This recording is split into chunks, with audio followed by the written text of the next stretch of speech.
사랑이 많으신 하나님 아버지, 우리 찬양대가 하나님 앞에 찬양하기를 소원하며 또 모든 성도들로 하여금 하나님을 찬양할 수 있도록 권면하는 찬양을 올려드렸습니다. 우리 모두가 함께 하나님을 찬양하는 복된 인생이 되게 해 주옵소서. 슬픔을 당한 가정 하나님의 위로가 임하기를 소원하며, 또 우리 권사님 수술 마치고 건강 회복하여 올 수 있게 하신 하나님 감사합니다. 그 노년이 강건하실 수 있도록 함께하여 주옵소서. 이 시간 말씀 듣습니다. 말씀 가운데 함께하여 주시고 하나님이 예비하신 풍성한 은혜 주시기를 소원하며 사랑 많으신 예수님 이름으로 기도하옵나이다. 아멘. 다시 한번 옆에 누가 인사하겠습니다. 말씀의 은혜 많이 받으세요. 말씀의 은혜 많이 받으세요.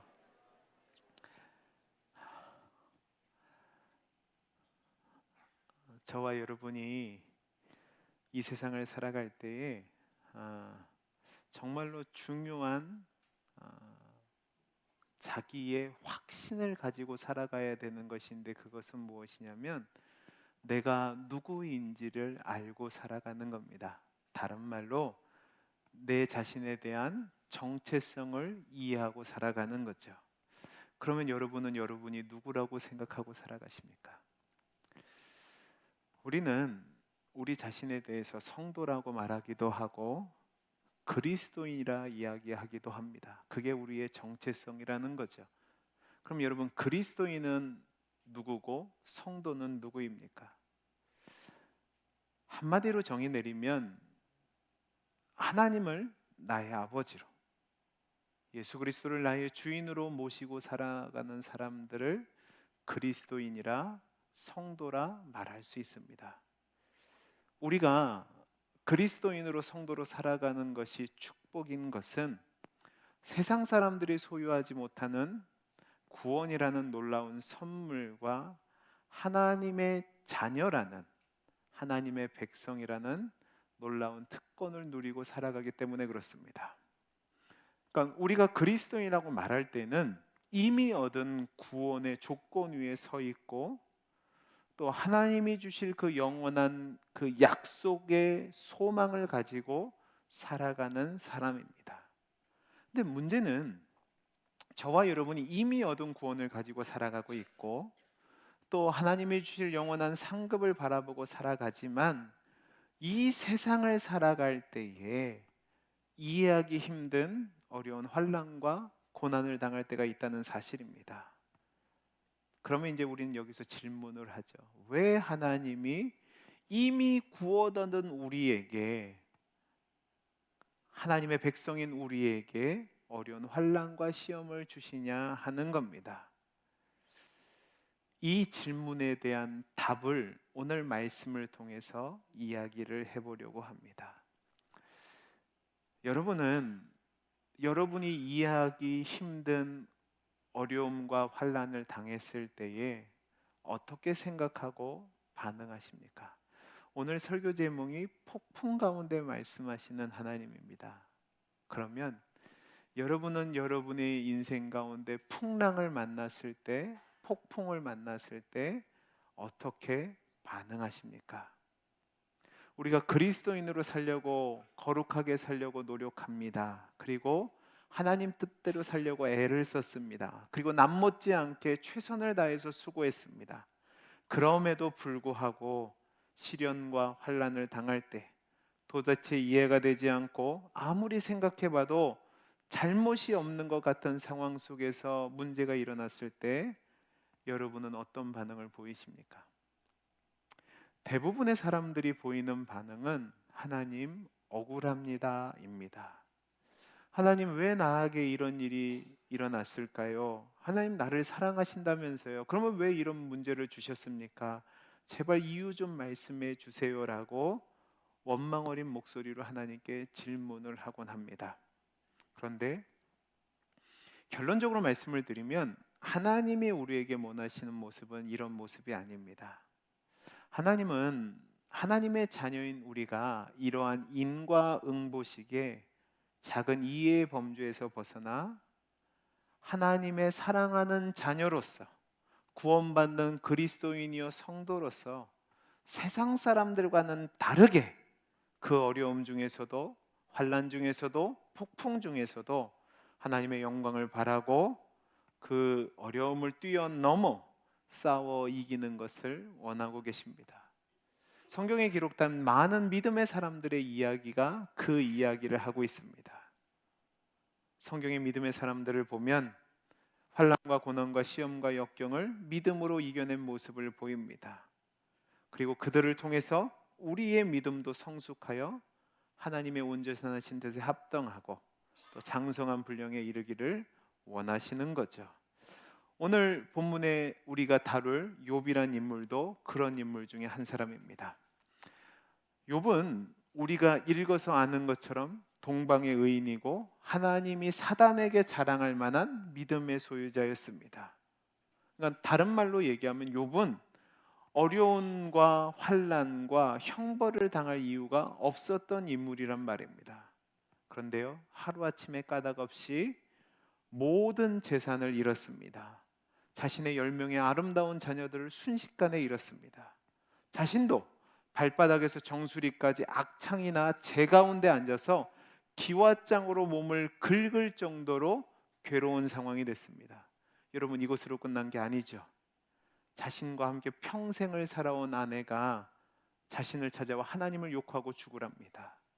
엎친 데 덮친 격으로 욥의 소문을 듣고 새 친구가 찾아왔는데 위로하러 온 욥의 친구들이 욥의 말할 수 없는 그 처참한 모습을 보고 위로하는 것이 아니라 비난하고 정죄합니다. 야, 너가 이렇게 된 데는 이유가 있다. 분명히 까닭이 있을 거니까 빨리 하나님 앞에 회개하라. 그래서 용서받고 이 고통에서 벗어나라라고 하는 겁니다. 여러분, 이 말이 욥의 입장에서는 억장이 무너지는 말입니다. 그러니까 욥이 친구들을 향해서 계속해서 자신의 무죄함을 항변합니다. 친구들과의 변론은 점점 친구들에 대한 자신의 무죄를 항변하는 것을 넘어서서 이제 하나님을 향한 항변으로 바뀌게 됩니다. 하나님, 억울합니다. 내가 무엇 때문에 이런 어려운 일을 당해야 됩니까? 제가 왜 이런 억울한 일을 당해야 됩니까? 그래서 하나님과 만나서 따져보고 싶습니다. 단판을 지고 싶습니다 라고 말합니다. 그런데요, 이런 욥의 말에 하나님이 응답하셔서 찾아오십니다.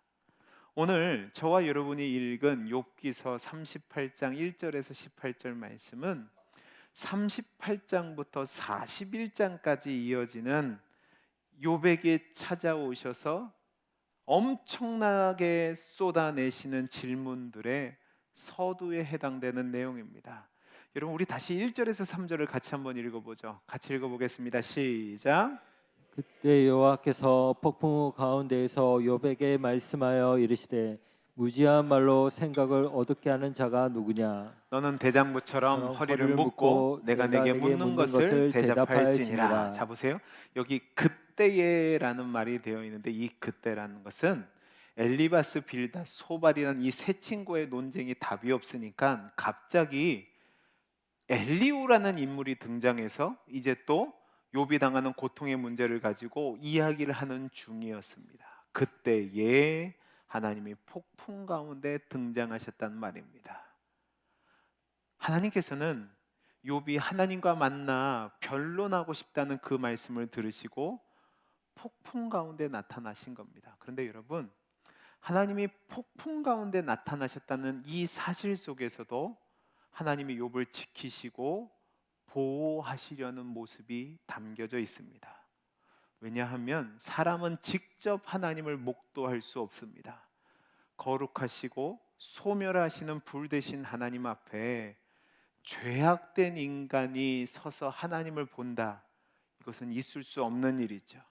그래서 하나님은 욥에게 자신을 구름 가운 뒤에 숨기시고 자신의 영광을 가리우시고 폭풍 중에 나타나신 겁니다.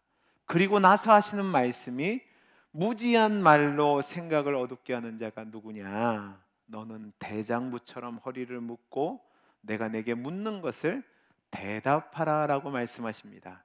여러분, 여기서 대장부처럼이란 말은 요즘 말로 표현하면 남자 대 남자로 맞짱 떠서 한번 이야기해 보자는 겁니다.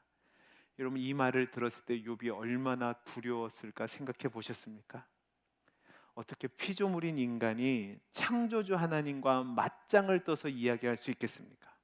한 주먹에 지나지 않는 인간이 어떻게 하나님과 감히 옳고 그름의 이치를 따질 수 있겠습니까? 근데 여러분, 이 1절에서 3절까지 말씀 중에서도 우리가 그냥 읽으면 모르지만 자세히 보면 욥을 향한 하나님의 놀라운 사랑이 담겨져 있습니다. 고난을 당하는 중에, 환난을 당하는 중에 하나님을 향해 원망과 투정과 탄식으로 하나님을 향해 항변할 때조차도 하나님은 하나님의 택한 백성인 우리를 변함없이 사랑하고 지키시고 돌봐주신다는 내용이 이 말씀 중에 있다고요. 여러분, 다시 한번 1절을 보시기 바랍니다. 1절 우리 같이 한번 읽어보죠. 시작. 그때 여호와께서 폭풍 가운데 욥에게 말씀하여 이르시되, 여러분 여기 보시면 우리가 주목해야 될 것이 여호와께서라는 말입니다. 구약 성경을 보면 하나님의 이름에 대해서 여러 이름을 사용하는 것을 보게 됩니다. 그리고 그 이름들은 하나님의 속성 중에서 강조하는 부분이 있습니다. 욥기서를 원어로 읽어보시면 1장에서 37장까지는 하나님에 대해서 어떤 이름을 붙였냐면 엘샤다이라는 이름을 붙였습니다. 히브리어로 엘샤다이란 뜻은 뭐냐면 전능하신 하나님이란 뜻을 가지고 있습니다. 무엇이나 마음대로 하시는 분, 못할 것이 전혀 없는 하나님이 엘샤다이 하나님입니다. 최고의 권세와 능력을 가진 존재란 말입니다. 그런데 이 엘샤다이 대신 하나님이란 이름은 연약하고 유약한 인간에게는 무섭고 두려운 하나님으로 비춰질 수 있습니다. 근데 여러분, 폭풍 가운데 찾아오신 하나님이 욥에게 말씀하실 때 욥기서 기자는 하나님을 엘샤다이가 아니라 여호와라고 표현하고 있습니다. 자, 그러면 여호와 하나님이란 이름의 뜻은 어떤 이름의 뜻이냐? 여호와란 스스로 있는 자라는 뜻을 가지고 있습니다. 하나님의 여러 이름 중에서 여호와란 이름은 가장 의의가 깊고 중요한 이름이라고 말할 수 있는데, 왜냐하면 여호와 하나님이란 이름을 인간에게 사용하실 때에 하나님은 언약을 맺으시는 하나님으로 자신을 계시하시기 때문에 그렇습니다. 온 천하 만물의 주관자 되신 하나님이 인간에게 다가오셔서 대화를 나누시고 약속하실 때 항상 이 여호와 하나님이란 표현을 사용했다는 말입니다. 우리 한 구절만 찾아서 읽어보죠. 창세기 28장 13절에서 15절입니다.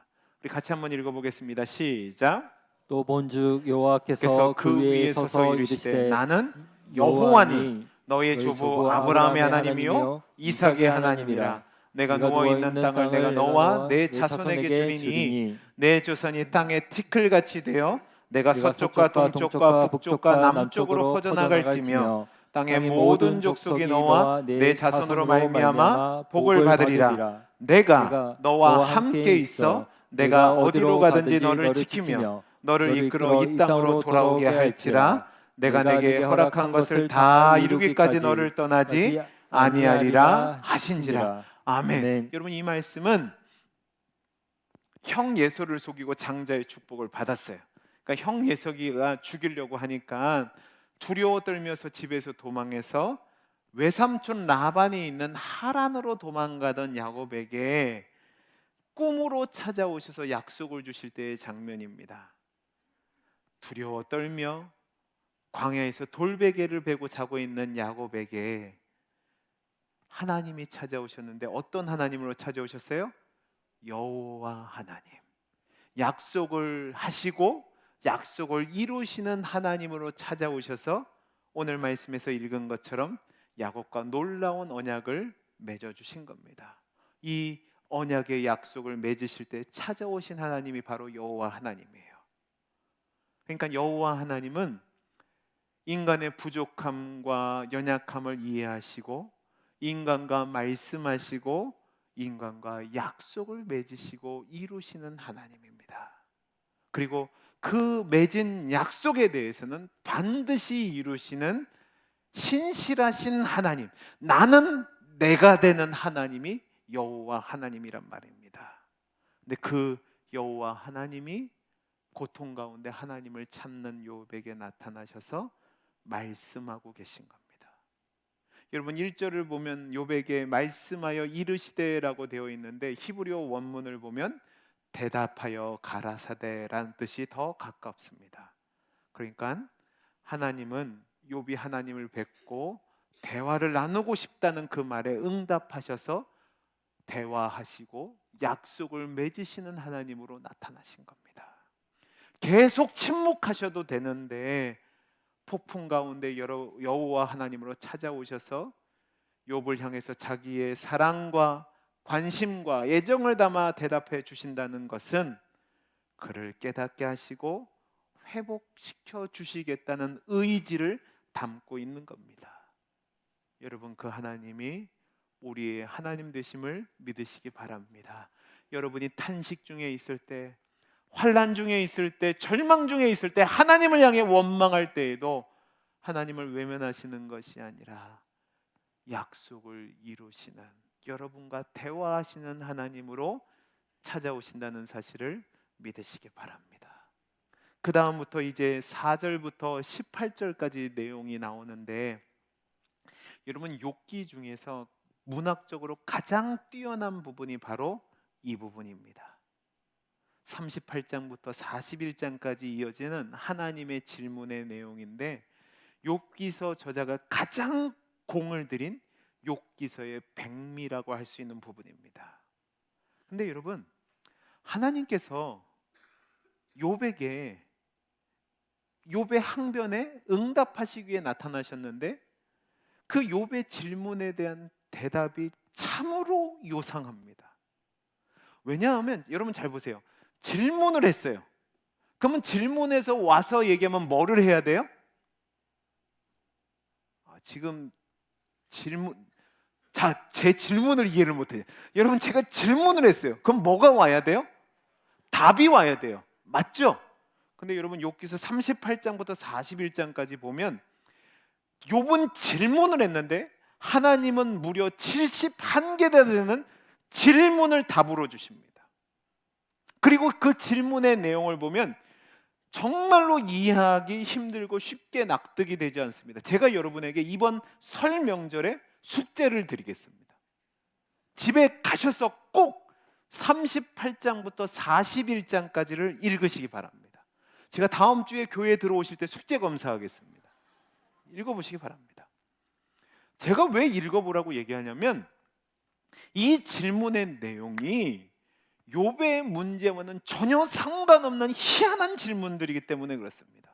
자, 욥은 지금 하나님께 어떤 질문을 했죠? 하나님, 왜 내가 이런 이유 없는 어려움을 당해야 됩니까? 하나님, 이 고통의 원인이 뭡니까? 제발 좀 나한테 얘기해 주세요라고 질문하고 있는데 하나님은 욥의 이런 질문에 대해서는 대답하지 않으십니다. 그리고 또 야, 욥아 고생했지, 힘들었지, 내가 너 안다, 이렇게 위로의 말씀도 하지 않으십니다.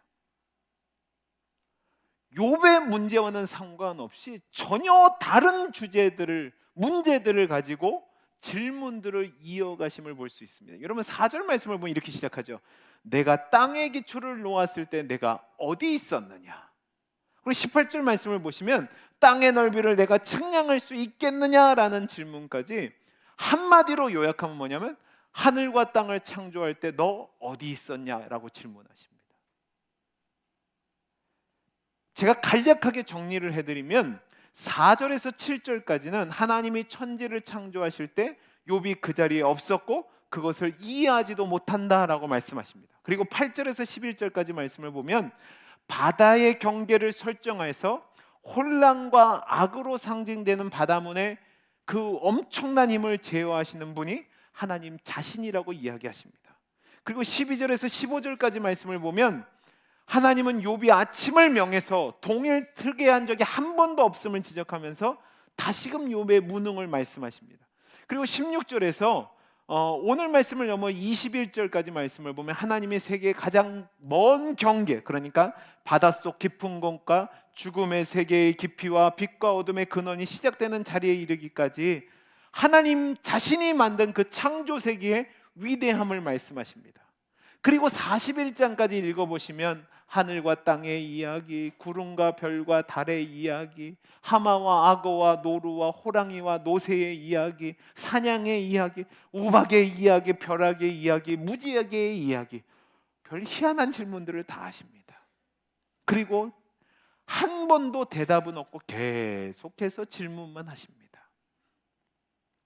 근데 그 질문을 한마디로 압축해서 요약하면 뭐라고 얘기할 수 있냐면 너 누구냐 하는 겁니다. 욥의 정체성에 대해서 깨닫게 하는 질문을 주시고 있다는 말입니다. 하나님은 이 질문들을 통해서 욥에게 너가 하늘의 법도를 아니? 너가 정말로 하늘의 질서를 아니? 너가 정말로 내 뜻을 알겠니? 라고 물으시는 거죠.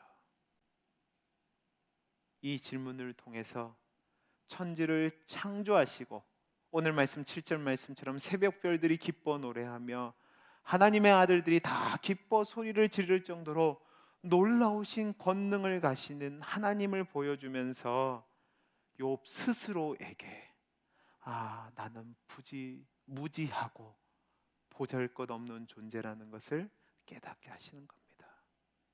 하나님을 향해 자신의 정당성을 주장하는 욥에게 하나님은 욥이 얼마나 무능하고 무지한지를 깨닫게 하는 동시에 욥으로 하여금 현실에 함몰되는 것이 아니라 하나님의 지혜와 무한하심과 선하심에 관심을 주목하게 만드십니다. 그래서 욥을 겸손하게 만드시고 그로 하여금 하나님의 무한하신 지혜의 마음을 열도록 만드시는 겁니다. 그리고 뿐만 아니라 하나님의 능력에 눈을 뜨게 하고 하나님의 능력이 얼마나 대단한지를 깨닫게 하십니다.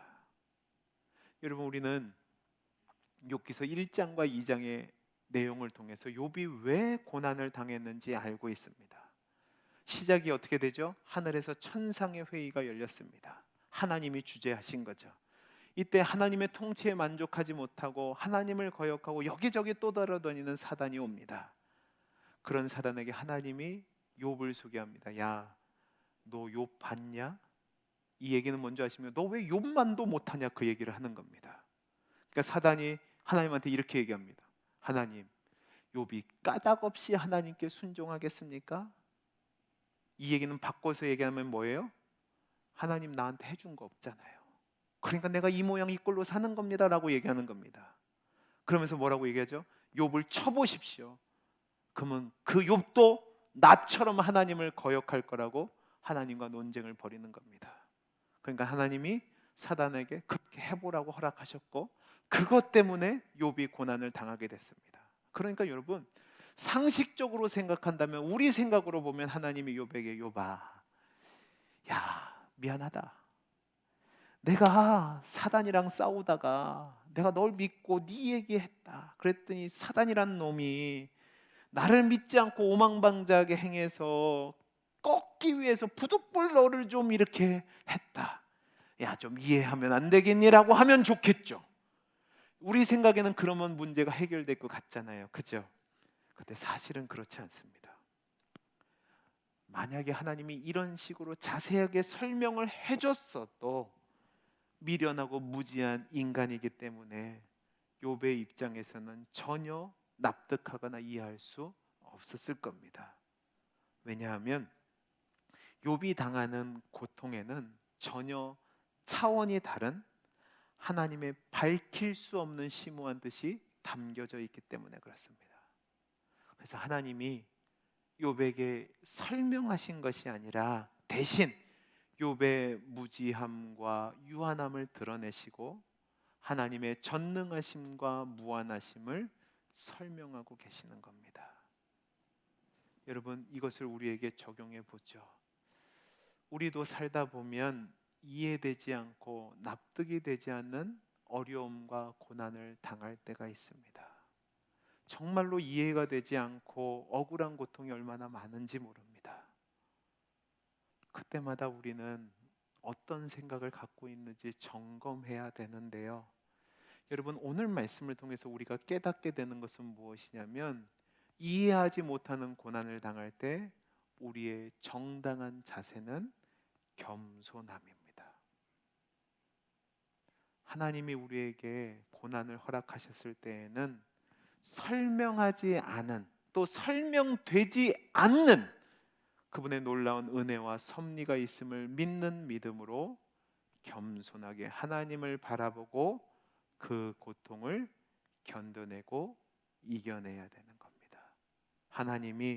하나님의 영광을 위해서 내게 주신 고난이라면 그 고난의 이유를 묻는 것이 아니라 그 고난 가운데, 고통 가운데 숨겨진 하나님의 놀랍고 신비한 계획과 선하신 뜻이 있음을 믿고 나를 사랑하시는 하나님이 나를 결국은 영광스러운 모습으로 만들어 가신다는 그 확신 가운데 그 고난을 이겨내는 거죠.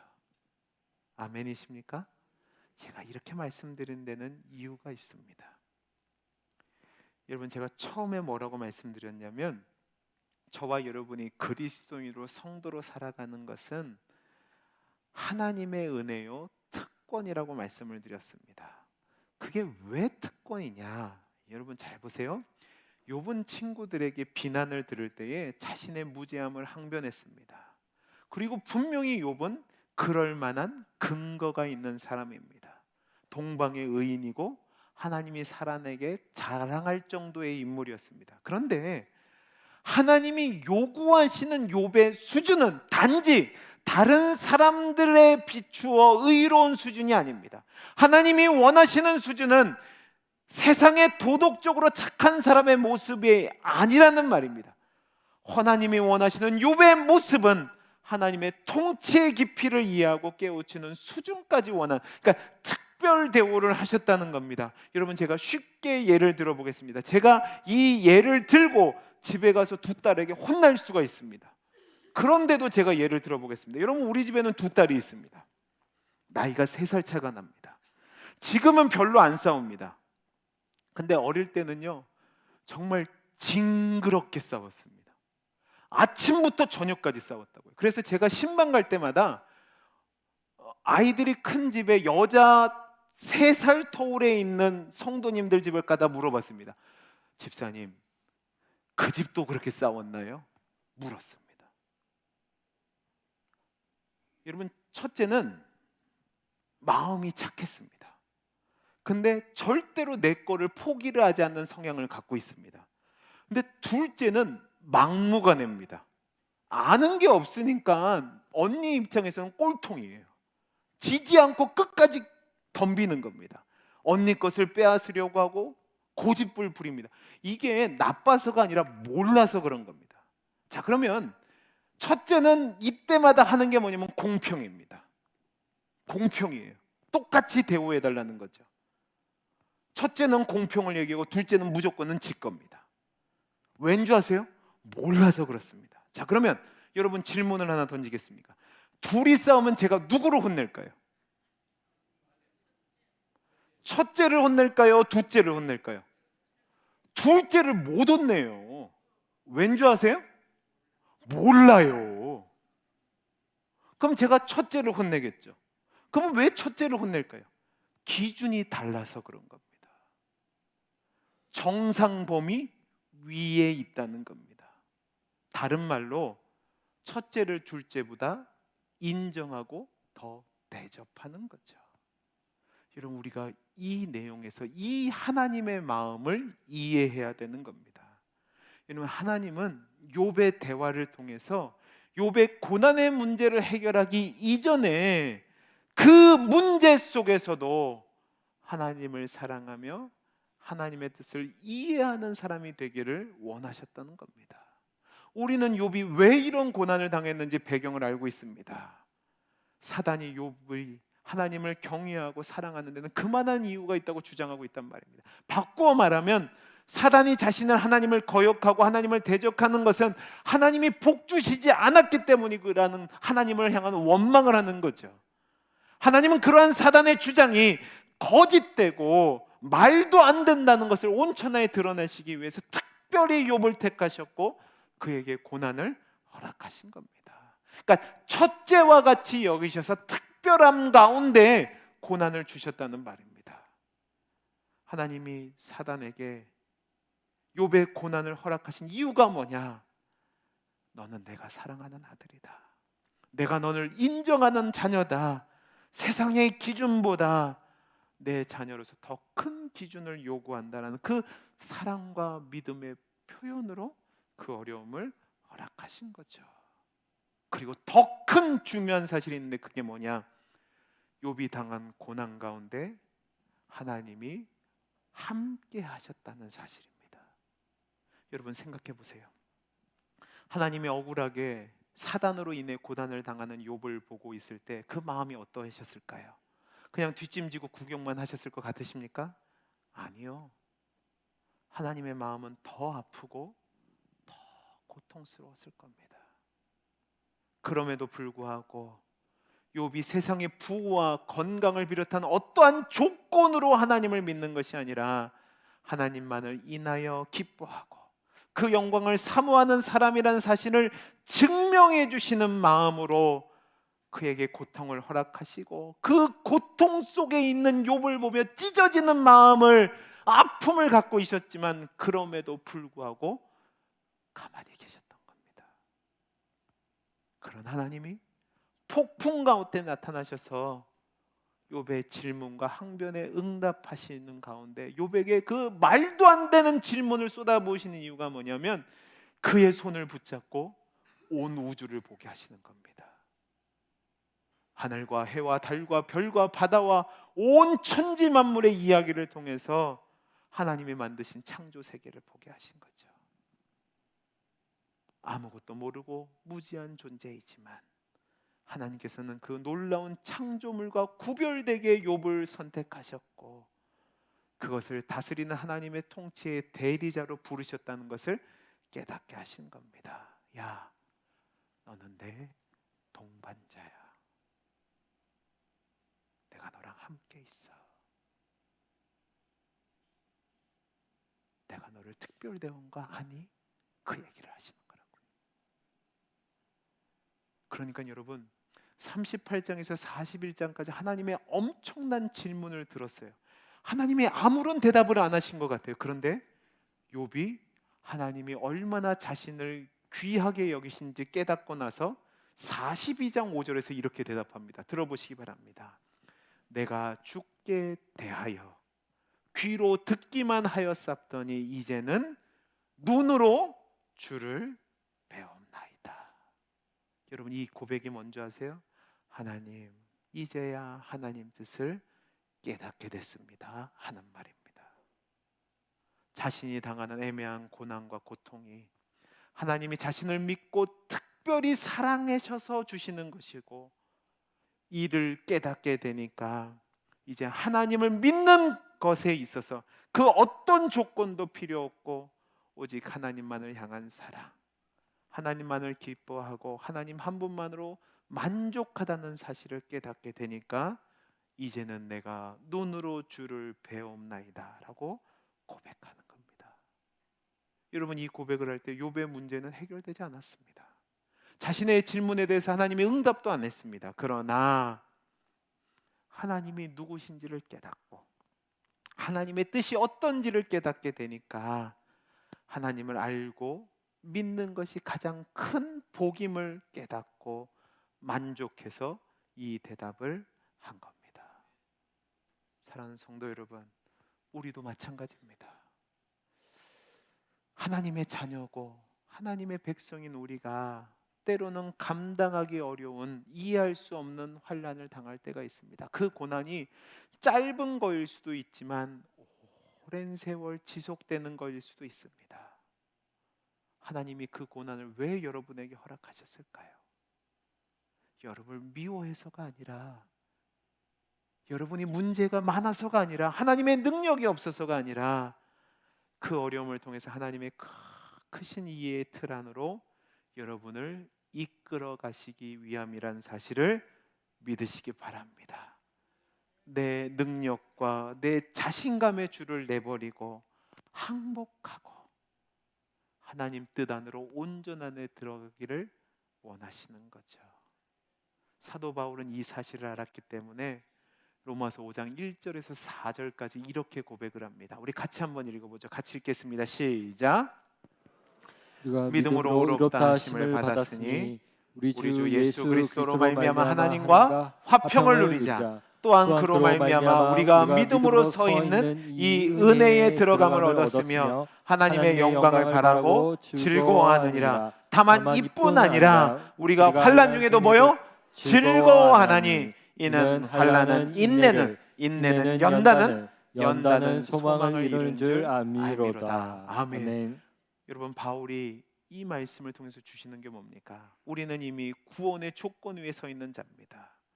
하나님의 영광을 바라고 그 하나님의 약속을 즐거워하는 자로 살아간다는 말입니다. 그런데 그 은혜와 소망 가운데 환난이 있다는 겁니다. 왜? 그 환난이 우리를 훌륭하게 만들기 때문에 그렇습니다. 그 환난을 당해야만 우리의 한계를 깨닫고 하나님께 나아가고 우리의 연약함과 부족함을 깨닫고 하나님의 은혜를 소망하고 그 가운데 하나님께 영광 돌리는 자가 되는 거죠. 사랑하는 성도 여러분, 이 말씀을 통해서 폭풍이 우리에게 재앙이 아니라 은혜라고 말씀하시는 겁니다. 말씀을 마치겠습니다. 여러분 중에 혹시 애매하게 고난을 당하시는 분이 있습니까? 예수 믿은 뒤에 정말로 하나님 뜻대로 살아보려고 애쓰고 수고하고 노력했고 다른 사람 못지않게 살았는데 억울한 일을 당하고 감당할 수 없는 문제들이 있고 이해할 수 없는 비난과 원망을 듣고 계십니까?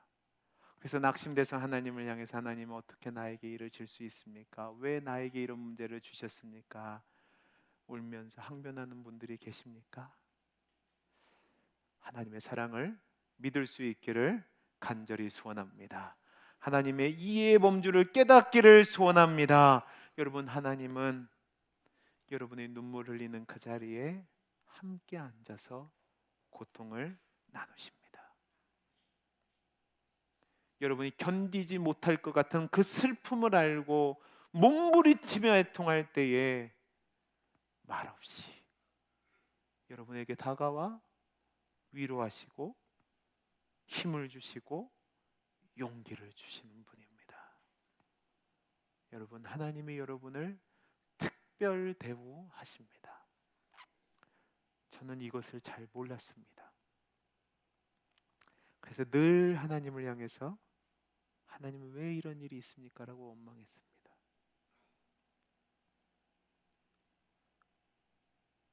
기도하는 중에 하나님이 찾아오셨습니다.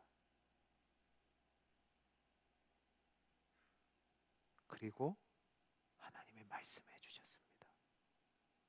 내가 너와 함께한다.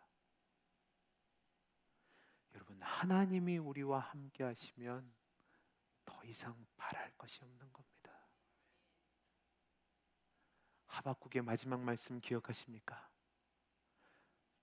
뼈가 썩는 것과 같은 두려움으로 떨고 있을 때 하박국이 뭐라고 얘기합니까? 무화과 나무에 나뭇잎이 마르고 감람나무에 열매가 없고 소출이 없고 외양간에 송아지가 없고 양이 없을지라도 오직 나는 여호와 하나님만을 인하여 기뻐하리로다. 이것이 오직 의인은 믿음으로 말미암아 산다는 삶의 자세인 겁니다. 고통 중에 계십니까? 하나님이 여러분을 향한 사랑의 표현임을 믿으시기 바랍니다. 슬픔이 있어도 슬픔과 싸우지 마시고 고통이 있어도 고통과 싸우지 마시고 하나님을 바라보시기 바랍니다. 하나님만을 기뻐하시기 바랍니다. 하나님의 영광을 사모하시기 바랍니다. 하나님을 여러분을 향한 특별한 사랑과 애정을 기억하시기 바랍니다. 그리고 믿음으로 이겨내시는 하나님의 그 특별 대우하시는 그 뜻을 헤아리고 믿음으로 견뎌내며 소망 중에 인내하며 하나님의 자녀로서 살아가는 저와 여러분이 될 수 있기를 간절히 소원합니다. 기도하겠습니다. 사랑이 많으신 하나님 아버지, 환난 중에, 고난 중에, 폭풍 중에 낙심하고 좌절하고 주저앉아 있는 성도님들에게 찾아오셔서 여호와 하나님으로 말씀해 주시기를 원합니다. 그 하나님을 깨닫고 내가 이제 눈으로 주를 봅니다 찬양하는 우리 성도님들이 되게 해 주옵소서. 은혜 주시기를 소원하며 사랑 많으신 예수님 이름으로 기도하옵나이다. 아멘.